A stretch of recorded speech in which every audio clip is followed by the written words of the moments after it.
ان کو کمزور کرنے کی کوشش کی گئی. بعض ہم بھی نہیں آتے. عوام کے ساتھ کا وعدہ جو کیا ہوا تھا وہ نبھاتے ہوئے ہمارے ورکر شہید ہوئے اور 1-2 مہینے کے بعد ہم سے بے نظیر بھٹو بھی چھین لی گئی. ہم اس کی یاد کو تازہ کرنے کے لیے ہر سال 18 اکتوبر کو ان شہیدوں کی یاد میں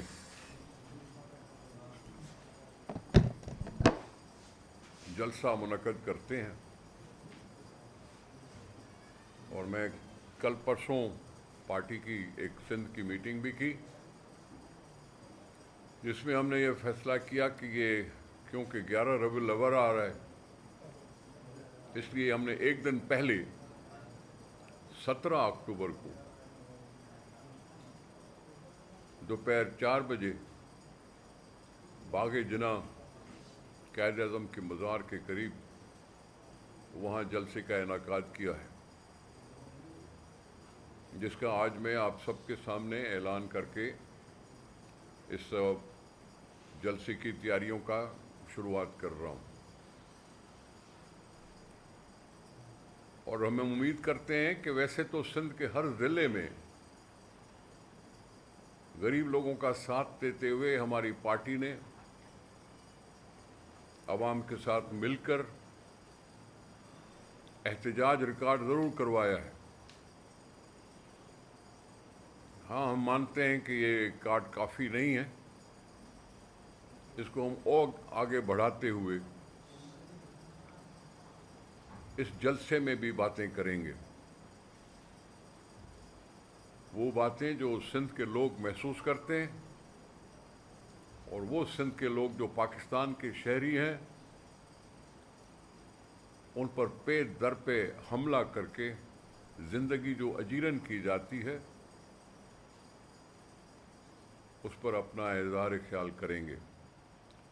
ہماری لیڈرشپ جناب چیئرمین بلاول بھٹو زرداری صاحب اس جلسے سے خطاب کریں گے ہی کریں گے اور دوسرے مرکزی قائدین بھی وہاں موجود ہوں گے.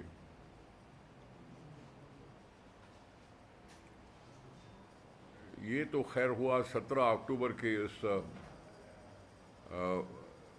جلسے کے اعلان کے بارے میں.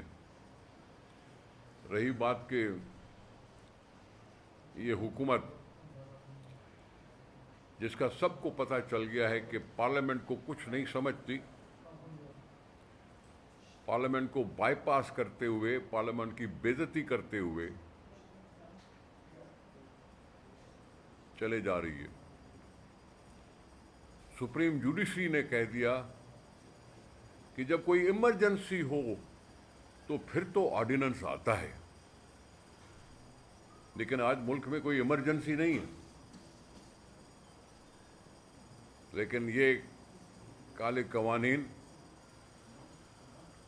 آرڈیننس پہ صدر صاحب سے دستخط کراتے ہوئے لاگو کیے جا رہے ہیں، جس کا اور کچھ ہو نہ ہو یہ ضرور ہے کہ پارلیمنٹ کی بے عزتی اس حکومت نے ہی کر دی. جو پہلے جو حکومت میں یہ نہیں تھے تو اس پارلیمنٹ کو نمبر 2 ادارہ کہتے تھے. آج وہ اپنے عمل سے ثابت کر رہے ہیں کہ پارلیمنٹ کی بے عزتی ہونی چاہیے، ہوتی رہنی چاہیے. آرڈیننس کے جاری کرنے کا پاکستان پیپلز پارٹی کنڈیم کرتی ہے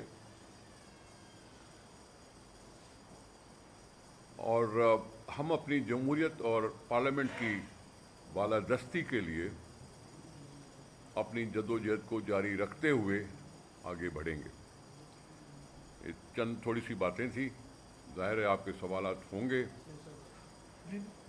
اور چیف منسٹر صاحب بھی بیٹھے وہ بھی کچھ کہیں گے، اس کے بعد سوالات.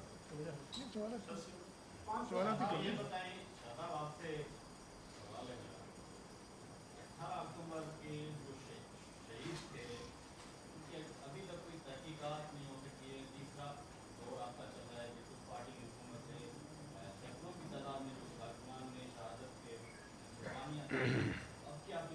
मैं समझता हूँ हमारी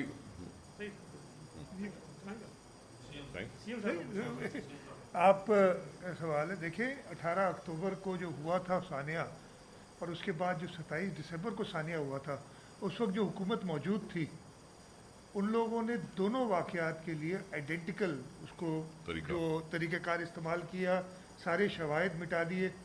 और ये वही करता है, मैं बड़ा क्लियरली करता हूँ, जिसकी खुद इन्वॉल्वमेंट और ये बाद में साबित हुई है। तो ये तहकीकात भी अपनी जगह पे पाकिस्तान पीपल्स पार्टी की गवर्नमेंट जैसी आई थी 2008 में, उन्होंने उनकी तहकीकात कह रहे वकार FIR भी नहीं काटी थी, अगले दिन खुद जाके हमने FIR कटवाई थी लीडरशिप ने जाके। तो वो जो शवाहिद उन्होंने बिल्कुल मिटा दिए, उससे उनकी इन्वॉल्वमेंट पूरी तरीके से पता चलती है। और उस पर पाकिस्तान पीपल्स पार्टी की गवर्नमेंट मानने के बाद बड़ी हाई लेवल पे आपके मिनिस्ट्री ऑफ इंटीरियर ने 27 दिसंबर की भी और 18 अक्टूबर की भी इंक्वायरीज की थी, और जो शवाहिद मौजूद थे या जो मिल सके उनको उस पर वो रिपोर्ट्स भी बनी हुई और शामिल की गई। आपने बताया चेयरमैन तो मुताबिक होंगे, आतिफ जरदारी साहब काफी अब कोरोना की प्रोग्राम कुछ बेहतर हुई है, क्या वो भी सियासी तौर पर फाल होंगे, सियासी सरगर्मी अपनी आगाज करेंगे जल्द से लेकर, या भी गैर फाल ही रहेंगे? देखें, गैर फाल तो वो है नहीं। बाकी तरीक़ेकार बात करने का, चाहे वो ऑनलाइन भी होता है, वीडियो कॉल भी होती है और फिज़िकल प्रेजेंस भी होता है। तो मैं आसिफ अली जरदारी साहब को गैर फाल क्यों कहूँ? वो पाकिस्तान पीपल्स पार्टी पार्लियामेंटेरियन के सदर हैं और को चेयरपर्सन है पाकिस्तान की पार्टी। आप लोगों से सवाल है, आप कोई भी जवाब देते हैं कि जो हुकूमत मौलवी थी उसमें खास तौर पर परवेज मुशर्रफ साहब का नाम आता है, उनको आपने गार्ड ऑफ ऑनर भी पेश किया, और जब वो दुबई जाने लगे तो उनको सिर भी बुलाया और उनको दुबई यहाँ से आपने रवाना कर दिया। तो कहीं ना कहीं आपने उन लोगों से मफाहिमत नहीं कर दी है? परवेज़ मुशर्रफ पाकिस्तान पीपल्स पार्टी के दौरे हुकूमत में मुल्क से बाहर नहीं गया था। मियां नवाज शरीफ साहब की हुकूमत थी, मैं माफ़ करिए, उनकी हुकूमत थी, ECL पर थे, केस को फेस कर रहे थे और उसके बाद ECL से हुकूमत ने इजाज़त दी और वो चले गए बाहर। उसके पीछे फिर कोर्ट ने एक फैसला किया, उस कोर्ट को ही तबाह कर दिया गया। अगर वो बेहतर है कि अगर आप उसका जिक्र करते तो वो बेहतर लगता। कोर्ट के फैसले के बाद कोर्ट को तहलील किया गया उस फैसले को ख़त्म करने के लिए। उसमें हम इन्वॉल्व नहीं थे, उसमें ये हुकूमत इन्वॉल्व थी। कोर्ट की तहलील में, कोर्ट की डिसोल्यूशन में ये हुकूमत इन्वॉल्व थी। अच्छा, ये बताइएगा कि रहमान वाली साहब ये कहते थे कि हमने मोहतरमा बेनज़ीर भुट्टो के कातिल पकड़ लिए थे, लेकिन अदालत ने उनको छोड़ दिया। क्या कहेंगे? जी सर। अदालत ने उनको छोड़ दिया। जी ये कहते थे कि हमने पकड़ लिए थे। जी सर, तो अदालत ने छोड़ दिया तो फिर मुझसे क्या पूछ रहे हैं?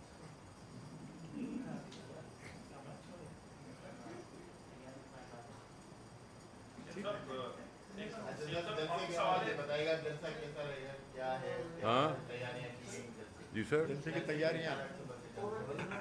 तैयारियां देखो, हमने मैदान देखा हुआ है, आपने मैदान देखा हुआ है, स्टेज भी लगेगा, कुर्सियां भी रखी जाएंगी, लोगों का इंतज़ार भी होगा और दिन भी गुजर जाएगा। अल्लाह का शुक्र है कि पाकिस्तान पीपल्स पार्टी ने इससे पहले भी साबित किया था कि लोगों का एतमाद है उसके ऊपर। वो लाखों की तादाद में जलसों में शरीक हुए हैं। और हाँ, हमारे वर्कर जो थे, एक तो पूरे मुल्क से थे जो शहीद हुए, पूरे सिंध से जो शहीद हुए। हाँ, उसमें 18 अक्टूबर का वो दिन है, जैसे 27 दिसंबर का दिन है, जैसे 4 अप्रैल का दिन है। ऐसे दिन हैं जिसमें सारा सूबा अगर शरीक होता है तो भी कम है, सारे मुल्क से भी आ सकते हैं। नैब का ऑर्डिनेंस आ गया है और नैब चेयरमैन की एक्सटेंशन भी की जा रही है। बतौर CM सिंध आपका क्या पॉलिसी बनेगा, इसको आप किस नजर से देखते हैं? निसार साहब, ये आपका CM सिंध कह रहे हैं, लेकिन मैं पाकिस्तान पीपल्स पार्टी का मेंबर हूँ। पाकिस्तान पीपल्स पार्टी के प्रेसिडेंट ने बिल्कुल साफ तरीके से कहा, और सुबह मैं इस्लामाबाद ही था, ये नैब कोर्ट की हियरिंग के लिए गया था, उधर भी मुझसे सवाल हुआ था, आपने ऑर्डिनेंस देखा है किसी ने अभी तक? 5 मुसवदे आ गए। देखना पड़ा नहीं। नहीं, मैं पूछ रहा हूँ आपसे, किसी ने मुसवदा देखा है जो गेजेटेड है, जिसको आप कह सकते हैं ये मुसवदा है, इसलिए कि 5-6 मुसवदे आ गए। इसी हुकूमत की तरह ये हाल है, ये इस हुकूमत का हाल है ना कि हर चीज़ में कुछ पता नहीं किया। मैंने तो सुना है कि सदर साहब के जाने के बाद भी वहाँ से वापस आए कि वो भाई इसमें ये चीज़ रह गई, ये निकाल दो, ये चीज़ डाल दो, अपनी ज़ाती फ़ायदों के लिए ये ऑर्डिनेंस बनाएगी। और मैंने आज सुबह भी कहा था कि इस हुकूमत को चाहिए कि जो महंगाई का तूफ़ान इन्होंने बर्पा किया हुआ है, जो गरीब आदमी को, हर शख्स को, मुझे आपको तकलीफ़ में डाला हुआ है, कोई ऑर्डिनेंस लाएँ तो उसके लिए लाएँ तो हम वाह भी करें, आप भी वाह करें। अपने फ़ायदों के लिए ऑर्डिनेंस लाते हैं, अपने फ़ायदों के लिए ऑर्डिनेंस लाते हैं, और फिर हमसे उम्मीद रखते हैं कि जी आप इसको सपोर्ट करें। समझते ये हैं कि कोई लालच दे रहे हैं। तो हम बिल्कुल क्लियर पाकिस्तान पीपल्स पार्टी की पॉलिसी है, चेयरमैन बिलावल भुट्टो सरदारी साहब कह चुके हैं कि ऐसे कवानीन जिससे अवाम को कोई फ़ायदा नहीं, नुकसान हो, और पार्लियामेंट को बाईपास करके लाए जाएं, उनको हम बिल्कुल सपोर्ट नहीं करेंगे। और दूसरी बात, देखिए बात सुने, ऑर्डिनेंस, हम इदारे की बात कर रहे हैं ना, या फर्द की बात कर रहे हैं? अगर इदारा है तो नैब है। अगर तुम उसके डिप्टी चेयरमैन को जबरदस्ती इस्तीफा दिला देते हो तो ये क्या तुक है? और फिर इदारे के लिए तो कोई भी डिप्टी चेयरमैन भी संभाल सकता था, कोई और भी संभाल सकता था। आपने ये सारा माहौल जो है पहले क्यों नहीं तैयार किया कि अब आप बैठ के कह रहे हैं कि जी सदर साहब मुशावरत करेंगे, फलां मुशावरत नहीं करेगा, फलां मुशावरत के? आपको पता नहीं था कि 8 अक्टूबर को कोई रिटायर होगा? ये 4 महीने पहले क्यों नहीं शुरू हो सकती थी बात, जब आपको पता था कि सब कुछ होना है? और नैब का बहुत अहम इदारा है, तो उसके लिए पहले तो आंखें खोलनी चाहिए थी, या अभी आके जब टाइम होगा तो उसके बाद शुरू होगा? क्योंकि आपने एडहॉकिज्म में चलाना है। एक्सटेंशन जो है एडहॉकिज्म है। एडहॉकिज्म पे हुकूमतें अगर चलाई जा रही हैं तो जाहिर है उसका मनफी नतीजा ही निकलेगा। सीएम साहब, मुसलसल इमरान खान कह रहा था कि एनआरओ नहीं दूंगा, एनआरओ नहीं दूंगा। रिसेंटली जो एनआरओ पेपर्स में जो नाम आए हैं, इनके वफाकी वज़रा और दीगर के नाम है, क्या ये उनको एनआरओ नहीं किया गया? मेरे भाई, मैंने आज यही सवाल वही रिपीट हो, सुबह भी मुझसे ये सवाल किया गया था। मैंने कहा मुझे एग्जैक्ट अप्रैल 2016 की जनाब इमरान खान साहब की एक ट्वीट है, वो आप पढ़ लें और उसके बाद उनसे जवाब, उनसे लें, मुझसे ना लें। मैं नहीं जवाब दूंगा, निकालना है तो उन्हें निकालना है, मैंने किसी अपने वजीर को नहीं निकालना है जिसका नाम आ गया। उस ट्वीट में कहते हैं हजरत कि ऑफशोर अकाउंट खोलने के सिर्फ 2 वजूहात हैं, या तो कोई अपने चोरी का पैसा छुपा रहा है या कोई टैक्स चोरी कर रहा है, और कोई वजह नहीं हो सकती। तो अगर जो उनके नाम आए हैं उनकी ये वजूहात हैं तो उनको निकालें, तहकीकात करने से पहले उनको तो फारिग करें। ये तो अपनी तरफ से कह चुके हैं। और एक चीज़ और जो निसार साहब ने, क्योंकि मैं थोड़ा सा आगे ले जाऊँ, जहाँ तक मुझे पता है मुफ्ती साहब कन्फर्म करेंगे, ये जो कह रहे हैं कि सदर साहब अब मशवरा करेंगे लीडर ऑफ द हाउस और लीडर ऑफ द अपोजिशन, पहले भी यही कानून था। पहले भी कानून में ये था, the president in consultation with the leader of the house and the leader of the opposition will appoint a chairman NAB. अभी क्या ये उधर से उनके जो आ जाते हैं छोटे मोटे गोल मोल टाइप के लोग, वो ये बात करते हैं कि जी सदर बात कर सकते हैं, वो नहीं करेंगे बात। पहले भी यही था कानून में। तो प्रॉब्लम यही है कि ये हुकूमत एडहॉकिज्म पे चल रही है। बड़े बड़े इदारे जो सो कॉल्ड बड़े बड़े इदारे हैं नैब के, उनको उन्होंने अपने ज़ेर असर ऐसे किया हुआ है कि हर तरीके से उस पर कंट्रोल रखना चाहती है। और उसकी इलेक्शन कमीशन का आपको सबको पता है जो चल रहा है मामला, तो ये बड़ा क्लियर है कि ये हुकूमत हर तरीके से हुक्मरानी करने की अपनी, अगर उनकी कोई थी पावर, वो लूज़ कर चुकी है। और इंशाल्लाह ताला लोग कहते हैं वो अर्ली इलेक्शन हो जाएंगे, वह आज हो इलेक्शन, हम तैयार हैं। जिस वक्त इलेक्शन होंगे, पाकिस्तान तहरीक इंसाफ मुझे कहीं नज़र नहीं आती, चाहे वो सिंध हो, चाहे पंजाब हो, चाहे खैबर पख्तूनख्वा हो, चाहे बलूचिस्तान हो। इसलिए कि चारों सूबों के लोगों के साथ जो जुल्म ढाया गया है, जिस तरीके से लोगों को रहने का हक छीना गया है, मेरा नहीं ख्याल है कि इस मुल्क के लोग अब सेलेक्ट भी कर सकेंगे इनको कोई। बहुत सिंपल बात। शीर साहब ये बताएं कि एमक्यू वाले कल मिले थे वजीर आला पाकिस्तान से और उन्होंने फिर वही पुराना चूरन मरदमशुमारी और मुख्तलिफ चीजें जो की है, आप क्या समझते हैं कि ये वाकई मरदमशुमारी के हक में है या ये डिले टैक्टिक्स इस्तेमाल कर रहे हैं? अच्छा, देखिए, सबसे पहले मुझे नहीं पता कि एमके वाले आप बता रहे हैं, मुझे डिटेल नहीं पता, लेकिन मैं जो मुझे पता है वो बता सकता हूँ। सीसीआई में मरदमशुमारी के ऊपर वोट हुआ, मैंने उसको अपोज किया। उससे पहले एक कमेटी बनाई गई थी जिसमें मुत्तहिदा कौमी मूवमेंट के लोग थे। सीसीआई के अंदर मुत्तहिदा कौमी मूवमेंट का कोई है नहीं रुकन।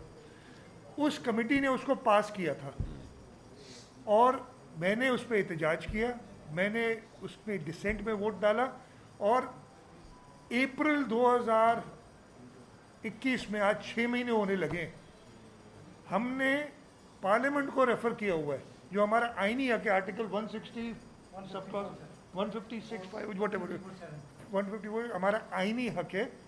और नेशनल असेंबली के रूल्स कहते हैं कि जैसे ही स्पीकर को ये मौसूल हो वो सर्कुलेट करे और जल्द से जल्द अगर इजलास जारी है कोई जॉइंट तो उसी वक्त उसको पेश करे, नहीं तो जल्द से जल्द प्रेसिडेंट को इजलास। 6 महीने हो गए, एक पूरे सूबे को आपने उसके आईनी हक से महरूम रखा है, और अगर उस हुकूमत से आप क्या एक्सपेक्ट कर सकते हैं कि कुछ करेगा? तो ये एक फॉल्टी सेंसस था। हमने सिर्फ उस वक्त इसलिए उसको अग्री किया था कि इलेक्शंस टाइम पे हो, लेकिन अब टाइम मौजूद है, बातें कर रहे हैं कि जी हम करेंगे। अग्री नहीं किया था सर, हमने तो वैलिडेशन के लिए कहा था। हाँ, वैलिडेशन अग्री भी नहीं किया था कम्प्लीटली। उस वक्त था कि 5% वैलिडेशन होगी, वो टाइम इन्होंने गुजार दिया। मेरे कहने का मकसद, जो मैं हर चीज़ में कह रहा हूँ, आप प्लीज़ कोई सब्जेक्ट उठा लें, ये हुकूमत मिजरेबली फेल हो चुकी है आइन को फॉलो करने में, कानून को फॉलो करने में, लोगों को रिलीफ देने में। हाँ, सिर्फ और सिर्फ अपने मर्जी के कवानीन बनाने में ये बहुत तेज़ है। मेरा ख्याल है उसका सबक हम सब ने लेना चाहिए कि ये फ़ायदेमंद कवानीन कैसे बनते हैं जो। लेकिन हमारा मसला ये है कि पाकिस्तान पीपल्स पार्टी अपने फ़ायदे में कानून बनाने के हक़ में कभी नहीं रहती, वो लोगों की बेहतरी के लिए कानून बनाती है।